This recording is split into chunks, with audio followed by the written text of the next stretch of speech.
Simple और interesting है। Technology ने आज पुराने टाइम के बिग साइज फैन रेगुलेटर को छोटे छोटे स्विच में कन्वर्ट कर दिया है। देखा जाए तो एक फैन रेगुलेटर मोटर की स्पीड को कंट्रोल करता है, लेकिन स्पीड कंट्रोल के जो तरीके हैं उनको जानना बहुत इंटरेस्टिंग होगा। पुराने टाइम के जो फैन रेगुलेटर थे वह रजिस्टिव फैन रेगुलेटर होते थे। इन फैन रेगुलेटर के अंदर एक रेजिस्टेंस लगा रहता था जिसको रियोस्टेट बोलते हैं। इसका अदर नेम वेरिएबल रेजिस्टेंस भी है।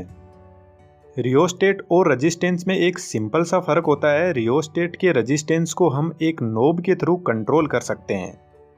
ओल्ड फैन रेगुलेटर में कुछ इस टाइप का एक छोटा रियोस्टेट लगा रहता है जिसके बहुत सारे पॉइंट आपको यहाँ पर दिखाई दे रहे हैं। जब हम इस रियोस्टेट को इस फर्स्ट पॉइंट पर सप्लाई देंगे तो इधर लास्ट के पॉइंट पर हमें बहुत कम आउटपुट मिलेगा, क्योंकि जब यह सप्लाई इस रियोस्टेट से होते हुए यहाँ तक पहुँचेगी तो बहुत सारी पावर लॉस हो जाएगी, क्योंकि रेजिस्टेंस का काम ही पावर को लॉस करना होता है। अंदर से इस रियोस्टेट को देखें तो इसमें कुछ ऐसे वायर लपेटे हुए होते हैं।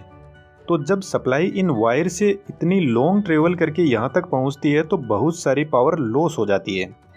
जब हम फैन रेगुलेटर की नोब को पोजीशन 1 पर सेट करके रखते हैं तो एक्चुअल में सप्लाई फर्स्ट पॉइंट से एंटर होती है और लास्ट से निकलती है, जिससे बहुत सारी पावर लॉस हो जाती है, जिसका रिजल्ट फैन की स्लो स्पीड होता है।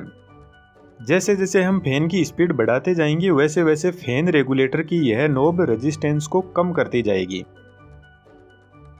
फॉर एग्जाम्पल पोजीशन 4 पर यदि हम फैन चला रहे हैं तो इस टाइम बहुत कम रेजिस्टेंस यूज में आएगा और सेकंड पॉइंट से सप्लाई बाहर वापस निकलेगी, जिसको सिर्फ इतना सा रेजिस्टेंस ही फेस करना पड़ेगा। जब हम फैन को स्लो स्पीड पर चलाते हैं तो ज़्यादा रेजिस्टेंस की वजह से रियोस्टेट में हीटिंग होने लग जाती है। इसी वजह से इन रेगुलेटर्स की बॉडी में कूलिंग वेंट भी लगे रहते थे। यहाँ पर आपने एक चीज़ नोटिस की हो तो फैन की स्पीड कम हो या ज़्यादा, जो ऑल ओवर पावर कंजम्पशन है वह उतनी ही रहती है। यदि फैन के पास कम पावर जा रही है तो एक्स्ट्रा पावर रियोस्टेट